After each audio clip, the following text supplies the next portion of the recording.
Pesquisadores da Universidade Federal de Roraima identificaram uma alta concentração de elementos terras raras em rochas e argilas na área conhecida como Complexo Mineral Barreira, em Caracaraí. Segundo os geólogos, o local apresenta valores até 100 vezes acima do normal. Começa agora mais um assunto de estado e hoje a gente vai falar aqui no programa sobre essa descoberta, além do Leão de Tucuruí, desenvolvimento regional, entre outros temas. E para conversar comigo, o nosso convidado de hoje é o senador Messias de Jesus, do Republicanos de Roraima. Bem-vindo, senador. Sérgio, satisfação minha estar aqui com você mais uma vez, poder conversar com os seus telespectadores e informar sobre os acontecimentos últimos lá no nosso amado estado de Roraima. Começar então falando das terras raras que hoje estão em alta mundialmente devido ao potencial na transição energética e também tecnologia de ponta. E essas terras não são necessariamente raras de se encontrar, mas sim de difícil exploração. A gente tem aqui uma arte para falar mais a respeito.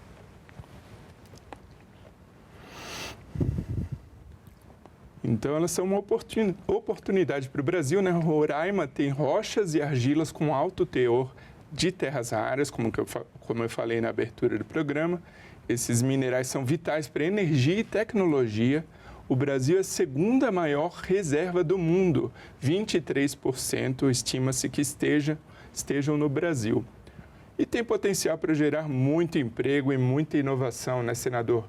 Como o senhor imagina o impacto em investimentos para o seu estado de Roraima com essa descoberta? Eu vejo isso e recebo isso com uma alegria muito grande e com a certeza de que, de fato, o Brasil é um país rico, a Amazônia é muito rica e, logicamente, o que falta é isso, é pesquisa, incentivo.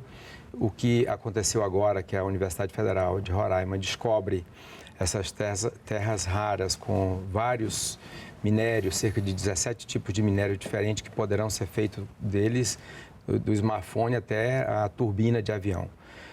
Isso tudo para levar a crer, nos leva a crer que Roraima é um estado que está agora na região norte pronto para se elevar para o futuro. Nós já tivemos a vez do desenvolvimento da região sul, da região sudeste, da região centro-oeste e agora, por que não, a região norte através de Roraima com essas terras raras que nós temos lá. Sem falar que nós temos também petróleo, nós temos muito ouro, muito diamante, nós temos todos os tipos de minérios possíveis no nosso subsolo. Essas terras raras descobertas agora pela Universidade Federal de Roraima é apenas um complemento, é a prova do que faltava, o pingo do i que faltava para deixar claro para o Brasil. Nós temos condições de desenvolver o Brasil, desenvolver a Amazônia e deixarmos de ter muita gente aí passando fome, passando necessidade, quando nós estamos em cima da riqueza. E esse caso acontece lá em Roraima constantemente. O senhor comentou alguns possíveis usos dessas terras raras, né? Então, a descoberta foi realizada não só de terras raras, mas de minerais críticos e também minerais do grupo de platina. Sim. A gente preparou outra arte aqui para exemplificar para a nossa audiência os usos potenciais. Então, terras raras, principalmente ímãs de turbinas, carros elétricos, os minerais críticos, baterias de dispositivos eletrônicos, e os chamados minerais do grupo de platina, o uso em joias e catalisadores veiculares. O senhor defende que o Brasil deve explorar e beneficiar esses elementos internamente e não apenas exportá-los.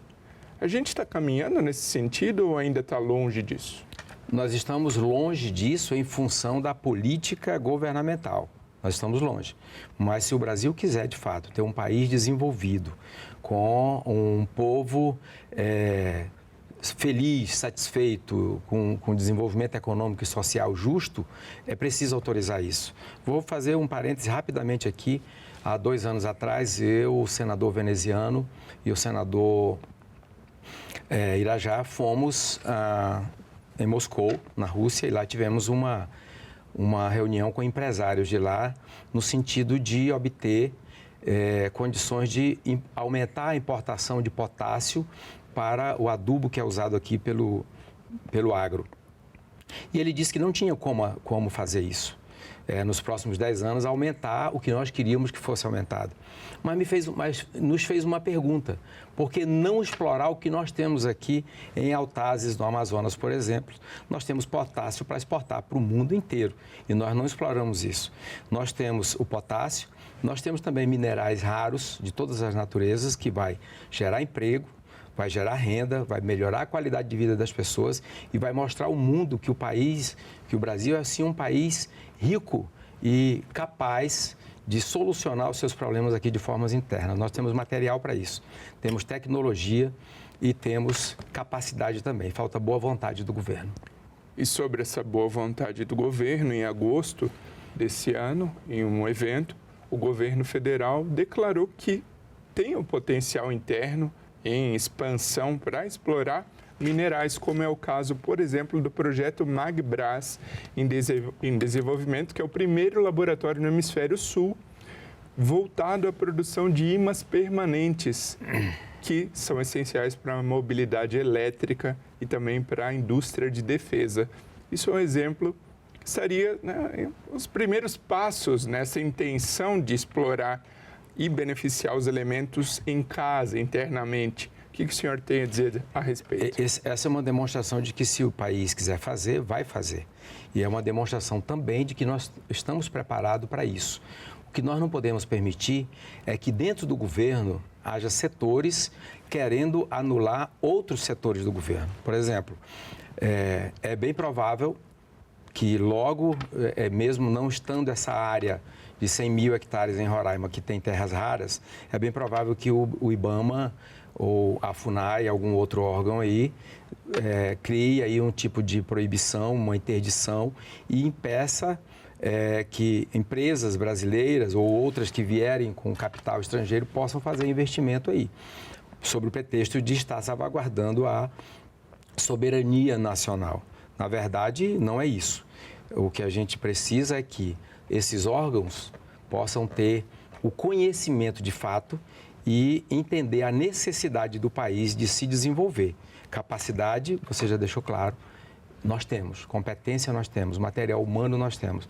Temos que tirar do Brasil os elementos, os organismos que querem anular o próprio Brasil. E para o povo roraimense que está nos assistindo agora, que está pensando de forma otimista a respeito dessas descobertas, como que o senhor pode explicar a respeito das reservas ambientais? Essa área onde se descobriu esse potencial em minerais, terras raras, etc., ela afetaria reservas ambientais? Sua exploração poderia ser realizada? Não, essas áreas elas estão distantes de uma área de preservação ambiental a 50 quilômetros de distância dessa área e estão a 60 quilômetros de distância de uma comunidade indígena.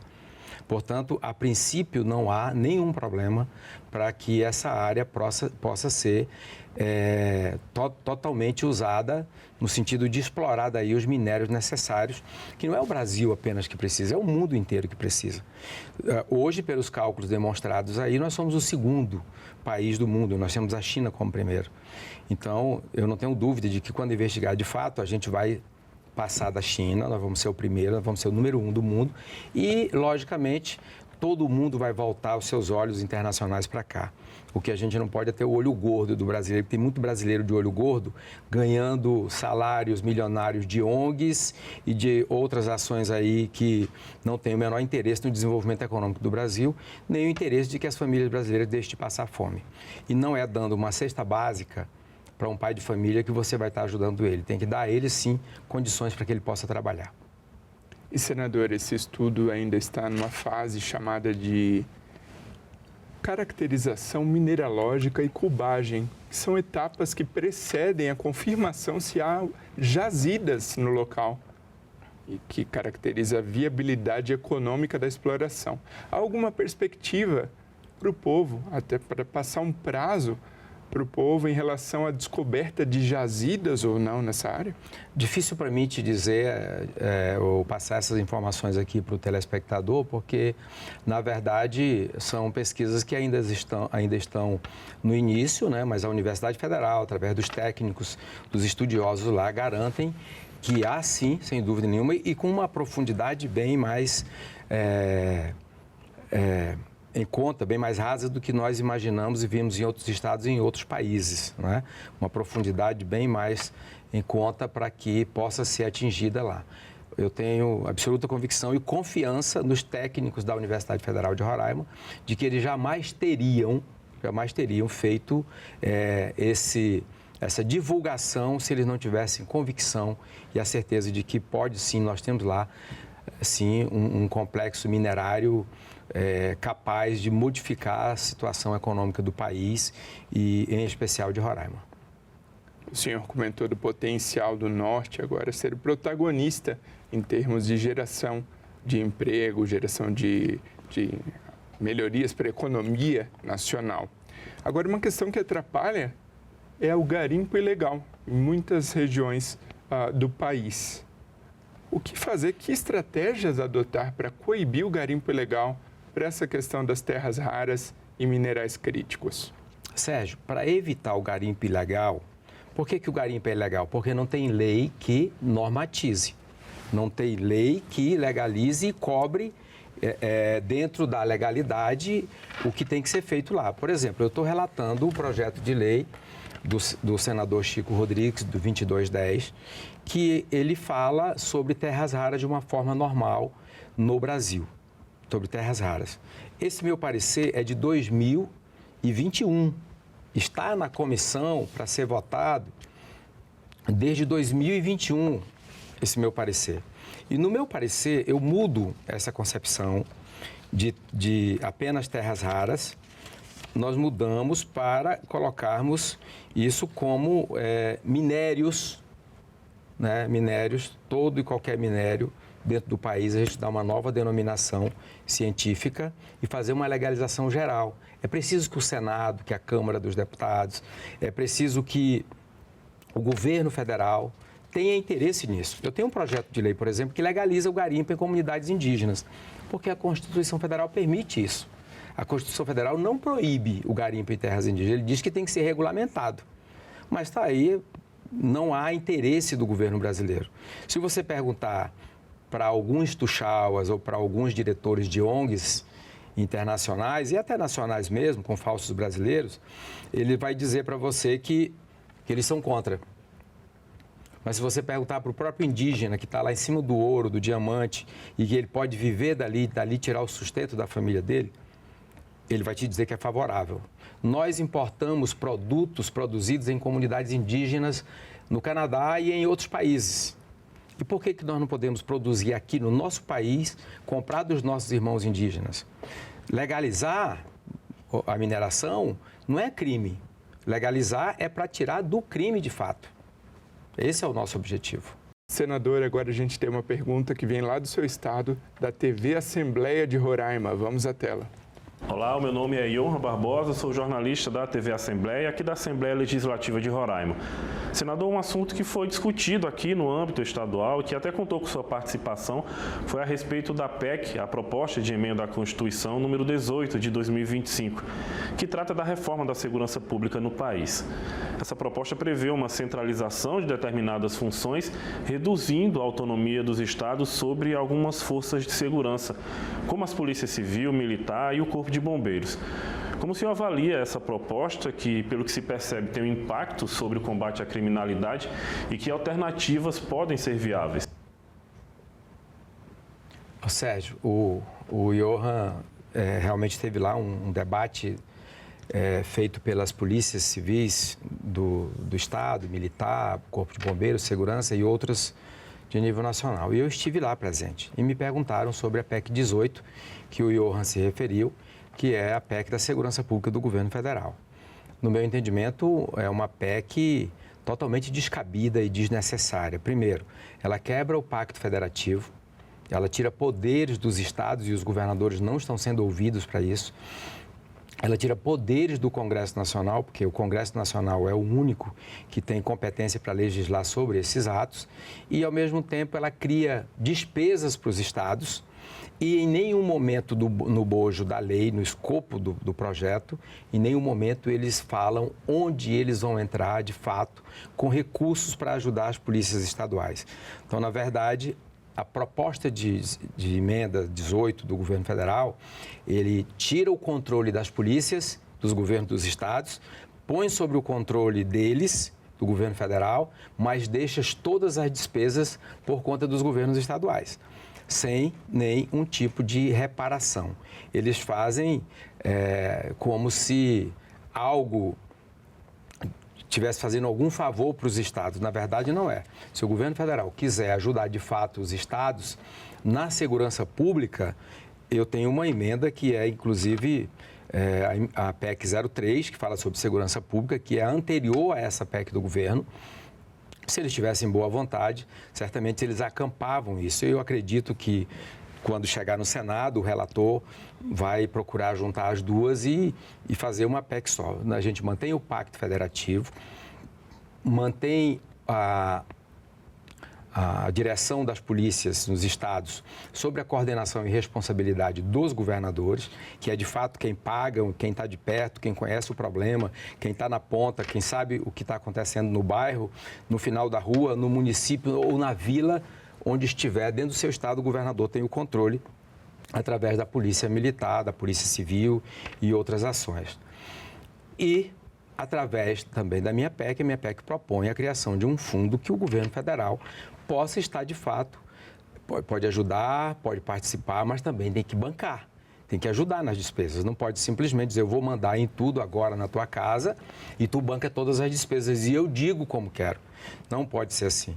Hoje, Roraima, por exemplo, é um dos estados brasileiros que mais combate a criminalidade no Brasil. Nós estamos entre os 3 maiores dos estados com maior combate à criminalidade, apesar da imigração venezuelana lá, que nós temos cerca de 180 mil venezuelanos. Mesmo assim, a nossa brava polícia militar e polícia civil, corpo de bombeiros, tem dado conta do recado.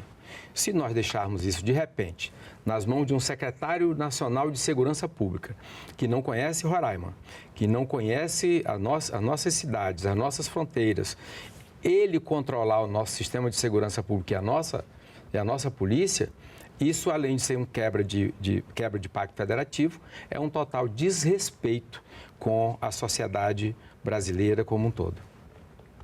Senador, agora um assunto que me dá muita alegria de comentar. Já entrevistei aqui no Assunto de Estado outros senadores de Roraima. Finalmente, nesse mês de setembro de 2025, foi iniciada a conexão de Roraima ao Sistema Interligado Nacional de Energia. Roraima era o único estado brasileiro ainda isolado. O chamado Linhão de Tucuruí foi uma batalha de décadas. Na opinião do senhor, qual foi o ponto determinante de sucesso para essa, então, conquista, finalmente? Sérgio, por uma questão de honra e dever de justiça, nós temos que buscar algumas coisas aqui atrás e relembrarmos isso, porque você me pergunta o que de fato foi que foi possível para deslanchar isso.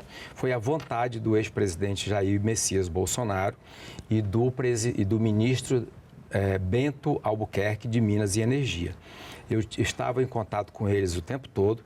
O ministro Bento, inclusive, usava um jargão que, quando falavam de troca de ministérios, ele dizia sempre que, quando ele concluísse o Linhão de Tucuruí, de Manaus a Boa Vista, ele estava pronto já para deixar o ministério. E, graças a Deus, isso aconteceu. Foi um grande entusiasta. O presidente Jair Bolsonaro foi um grande entusiasta. Quando encaminhou para o Congresso Nacional a medida provisória que privatizava a Eletrobras, que virou a Lei 14.182, eu fui buscar apoio do presidente Rodrigo Pacheco, do Senado Federal, do senador Davi, dos líderes no Senado, dos líderes na Câmara, e consegui fazer um texto no artigo 1º, parágrafo 9, 10 e 11, da Lei 14.182, que é a lei que desestatizou a Eletrobras. Com o apoio do presidente Bolsonaro, com o apoio do ministro Bento, nós conseguimos esse de acordo deles e finalmente aprovamos essa emenda minha que obriga que o governo federal construísse o Leão de Tucuruí, independente da privatização da Eletrobras, desde que tivesse o plano básico ambiental, componente indígena, traduzido para a língua dos indígenas, e estava feito isso. Tinha a resolução 01 do Conselho de Defesa Nacional, que dizia que Roraima, que fazia defesa, fronteiras com 2 países, era uma questão de defesa nacional e que tinha que estar interligado ao Sistema Nacional de Energia. Então, aprovamos essa minha emenda e garantimos ali a obrigação do governo federal de construir o Leão de Tucuruí. E, além disso, fomos com o presidente Bolsonaro, com o ministro Paulo Guedes, com o ministro Bento e conseguimos a compensação para que os nossos irmãos indígenas, o Aimiris e Atoaris, tivesse ali, pelo trecho de 100 quilômetros na beira das estradas, que é o trecho deles, eles tivessem uma compensação justa, como postos de saúde, unidades básicas, ambulâncias, equipamentos, que eram necessários, logicamente, para melhorar a vida dele, a qualidade de vida deles ali. Então, o que fez com que tudo isso se juntasse de fato foi a boa vontade de todos naquele momento. O presidente Jair Bolsonaro foi lá, fez o lançamento da pedra fundamental, deu a ordem de serviço, que posteriormente o presidente Lula deu uma outra ordem de serviço lá no Amazonas. Para mim isso não importa se ele deu uma outra ordem de serviço, se ele ligou daqui ou não, para nós não importa. O que importa agora é que nós em Roraima estamos interligados ao Sistema Nacional de Energia Elétrica e podemos agora atrair empresários do Brasil inteiro. Eu aproveito para fazer o convite, todos os empresários do Brasil inteiro que possam ir a Roraima. Nós temos um distrito industrial lá em Roraima agora organizado, inclusive com emendas parlamentares de minha autoria, com ruas, asfalto, calçamento, iluminação, totalmente pronta para receber os empresários. Temos energia segura, de qualidade, não poluente e isso aconteceu, Sérgio, na Semana da Independência, que eu acredito que foi para nós uma bênção. Nós ficamos independentes do Leão de Guri, que era só apagões constantes, porque a Venezuela não tem energia nem para eles, estava fornecendo para a gente, e ficamos independentes das termoelétricas poluentes, que o Brasil inteiro já não existe mais. Há um fato importante nisso, Sérgio, e que eu quero, mais uma vez, usar esse tempo que você me dá aqui. Claro, à vontade. Para agradecer a boa vontade do presidente Jair Bolsonaro, do ministro Bento Albuquerque, do ministro Paulo Guedes. Conversamos muito na noite dessa emenda, para incluir essa emenda no texto, porque não queriam que incluísse no texto. Agradecer ao presidente Rodrigo Pacheco, porque foi uma união de todos, tanto na Câmara quanto no Senado, a aprovação dessa minha emenda. Para você ter uma ideia de como Roraima foi discriminada durante todo esse período, Tucuruí fica onde? No norte. Tucuruí fica no norte. Fica a 1.200 quilômetros em linha reta do estado de Roraima. Rio Grande do Sul fica a quase 3.000 quilômetros em linha reta de Tucuruí. São Paulo fica a quase 3.000 quilômetros em linha reta de Tucuruí. O Rio de Janeiro, idem. Por que Roraima, uma distância menor, foi o último estado brasileiro a ser interligado? Isso era ou não era uma discriminação com o nosso estado, com a nossa gente? Eu tenho dito, nós somos um estado pequeno, 600 e poucos mil habitantes, mas nós somos um estado de brasileiros fortes, trabalhadores, aguerridos, que amam a pátria, e nós somos ali a segurança mais barata, o sentinela mais barato que o Brasil tem, e guardamos a fronteira com a Venezuela e com o Brasil, e com a Guiana. Portanto, é importante que o brasileiro conheça a Amazônia, conheça Roraima, é importante que a gente conheça para poder falar. Então, eu faço sempre um apelo, quem não conhece Roraima ainda, quem não conhece a Amazônia, não acreditem apenas em propagandas. vão lá, conheçam de perto. Nós temos lá riquezas belíssimas e nós mesmos fazemos questões de preservá-las todas. Mas hoje eu sou só gratidão. Gratidão a Deus por me permitir estar nesse período decisivo para Roraima receber essa interligação ao Sistema Nacional de Energia. Foi um compromisso meu de campanha, inclusive. Eu nunca prometi que colocaria a energia lá de uma forma ou de outra, mas que eu trabalharia todos os dias até estar interligado. E agora, com menos de 7 anos de mandato, o Linhão de Tucuruí está interligado a Boa Vista, que já distribui para todos os outros municípios do estado e, graças a Deus, através de uma emenda minha na Lei 14.182. Muito obrigado, senador Messias de Jesus, pela participação aqui no Assunto do Estado. Eu que agradeço, muito feliz pela sua atenção, estou sempre à disposição. E obrigado também a você que nos prestigia com a sua audiência. Essa entrevista já está disponível para você rever ou compartilhar no nosso site senado.leg.br/tv, também no nosso canal no YouTube. Aproveite e se inscreve lá. Até o próximo programa.